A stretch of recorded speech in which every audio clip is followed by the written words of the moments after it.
It's the Phoenix, Arizona weather discussion. This is for Wednesday, the 28th of September. I'm Michael Groff.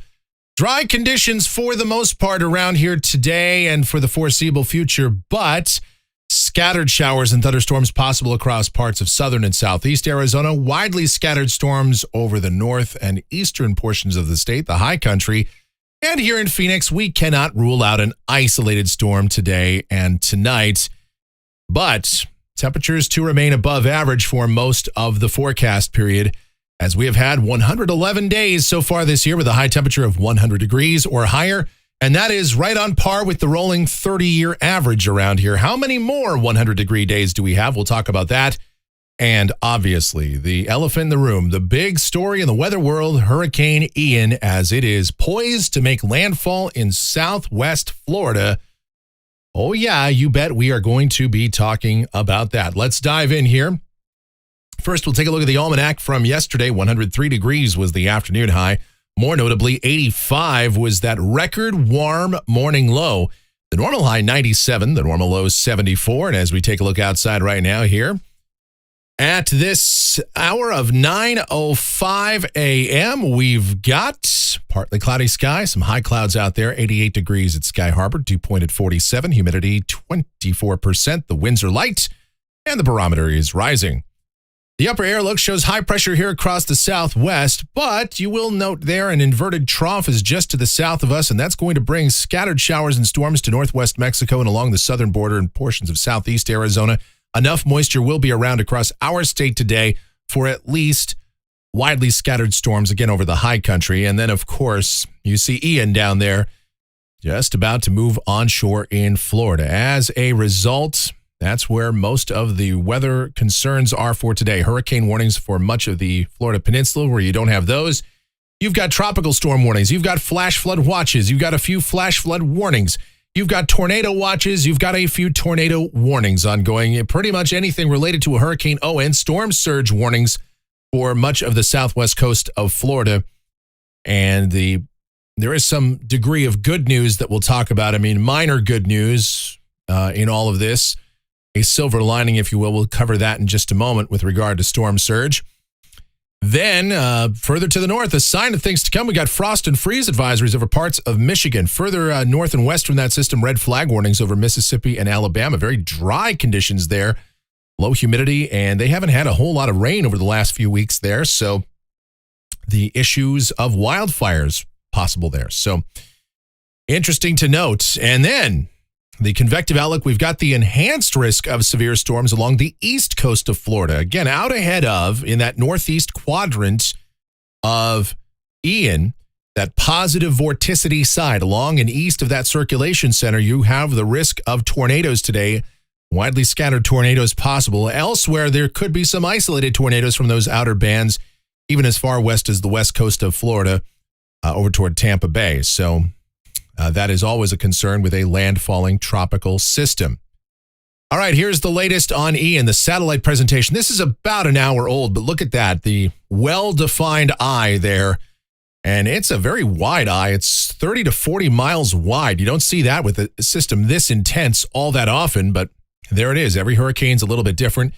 You will notice there is some wind shear going on. You can really see the fanning out of those clouds in the northeastern portion of that storm there.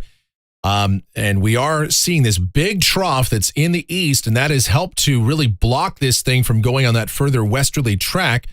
And so as a result, the clouds are being sheared off. Now, that has not slowed down the development and rapid intensification of this system. It is an upper end category 4. There you see the radar presentation on that. Again, just maybe 20, 25 miles off the coast of Florida as we speak. But it is sauntering its way onshore. Here's the track for the National Hurricane Center. Top winds 155 miles per hour. This will come ashore near Port Charlotte by about 2 o'clock Eastern time this afternoon, thereabouts. And so anywhere from really Sarasota County on south and eastward, Port Charlotte, Fort Myers, Bonita Springs, Sanibel, all those areas, the highest storm surge, 10 to 15 foot storm surge will be likely. That water just piling up along and ahead of this slow moving system like this. So that is the worst case scenario for those areas. Now, as far as Tampa Bay goes, and I know the focus has really been on Tampa Bay. A lot of people were evacuated. A lot of people got out. I know some people are going to say, oh, it was much ado about nothing. And from the storm surge perspective in Tampa Bay, probably not going to be that bad. In fact, the worst of the storm surge, if you will, up there is probably happening now. Over the next few hours, they'll actually start to experience what we call negative storm surge, where the water is actually pulled back out of the bay thanks to the strong northwesterly winds on the west side of this system. And so you'll experience kind of an ultra low tide there, kind of like what you had with Irma a few years ago. But if you think that that means that Tampa Bay is out of the woods, no, they are certainly not. They will still experience and are experiencing right now tropical storm force winds, hurricane force winds likely later tonight, and very heavy rain. And you take that combination of very heavy rain, the strong winds, that is going to knock down a lot of trees, power lines that will be a threat to life and property. So yes, the storm surge won't be nearly as bad, and that is great news, but you still have the problem of a major hurricane crossing over the state. Now, further to the east, the threat will be tornadoes, as mentioned here, really for Lee, Okeechobee, Hardy, Highlands, DeSoto, Polk, Orange, Volusia, and Brevard counties, and even points to the north eventually, with the threat of tornadoes from a landfalling system and a lot of wind, a lot of rain, 10 to 20 inches of rain possible in some areas. So the threat here cannot be stressed enough. Again, this is the official 11 a.m. Eastern Time advisory from the National Hurricane Center. 155 mile per hour winds. Man, just missing a Category 5. So that is incredible. It did have rapid intensification over the last 24 hours, as was expected. Okay. Now, closer to home, the precipitation outlook valid through Wednesday morning of next week. Yeah, no 10 to 20 inches of rain. We won't see that for the next year and a half.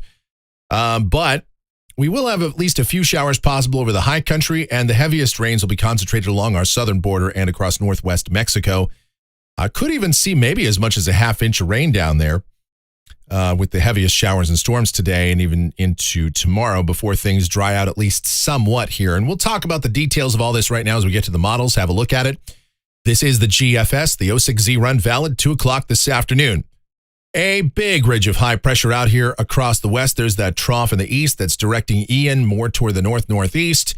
And a weak little disturbance, little inverted trough to the south of us today. What it means down at the surface, partly sunny sky for today. Scattered showers and storms developing to the south of us. Widely scattered storms over the higher terrain. Isolated storms here in the deserts this afternoon and tonight. So the chance of rain in Phoenix today and tonight, about 10%. I do not expect to see widespread coverage, but some blowing dust, a little bit of rain in a few spots, possible. But the better chance again to the south and over the higher terrain as well. And there you can see Ian by this afternoon just moving on shore. All right, tonight, again, isolated evening storms, otherwise partly cloudy, overnight lows in the 70s to low 80s. Here's tomorrow. That's more of the same. Widely scattered storms over the higher terrain around here. Partly cloudy sky. The chance of rain again tomorrow is not zero, but we've kept it out of the forecast. And highs once more, upper 90s to about 103. Temperatures will lower a bit as we go to Friday and into the weekend as the high begins to ease a bit. We see the influence of that ridge waning somewhat, and an upper low is going to develop to the north of us over the weekend. So the heights start to come down. Still a few showers and storms possible over parts of the state. High temperatures right around the century mark. And then here comes the weekend. As you can see, the remnants of Ian now beginning to shear out there over the Great Smoky Mountains of North Carolina and East Tennessee. We are dry in Phoenix. A couple of showers and storms possible up north. We see an upper low developing here across Idaho, Montana, Wyoming. This thing looks like right now the best performing guidance has it sitting over southern Idaho this weekend. And for us in Phoenix, that's not going to amount to a whole lot. That means westerly flow and we're dry. Few showers again up north. We see that on Sunday and Monday. High temperatures over the weekend into early next week, generally in the mid to upper 90s. We'll warm up a degree or two as we go to Tuesday. High temperatures right around the century mark, so we're not done with the triple-digit heat just yet. And again, a few showers and storms around. There's a week from today. Yep. This is Wednesday, the 5th of October. And that looks pretty dry for us. A little system clipping through the Rockies and into the southern plain states. And again, that keeps us breezy and a stray shower or two over the eastern mountains, but nothing for us. Going out 10 days to Friday, the 7th of October, and that still looks dry here. Mainly zonal flow now, and temperatures would be right around or maybe just a degree or 3 above average. Looking at rainfall for Phoenix off the GFS Ensemble. Now, this goes out through the 12th of October, and you got quite a few members that don't show anything. Those that do, not much in the way of precipitation. The Ensemble mean is only about 1,500ths of an inch. I do not expect to see much, if we see anything at all, during the next couple of weeks. And temperatures off of the national blend of models, generally staying above average all the way out there through early October. And that means highs generally in the 90s. We could see a couple of days with the century mark, overnight lows in the 70s for the mid-city, but down in the 60s for some of those cooler valley locations. So that is good news. And that's going to do it for the Phoenix, Arizona weather discussion for today. My next video back here tomorrow morning. If you enjoy these videos, because of course you do, you want to like, subscribe, share, click that notification bell. That way, whenever we post a brand new video or go live, you'll get those notifications. Music fans, check it out. It is available 24/7, 365, talking about my streaming station. It is called KMGX. We play a ton of music. We have a lot of fun doing that. We is myself and the one and only Asian sensation, Michelle, who are involved in the programming and operation of that station. So do yourself a favor, check it out. I'll leave a link to it in the description. Don't forget, by the way, you can also still comment on our videos. If you're not able to get into our live chat during the live vids here, you can still place your comments, and I try to read each and every one and respond to them accordingly. So keep those coming in as well. I thank you guys so much for watching. All of your continued support, it is greatly appreciated.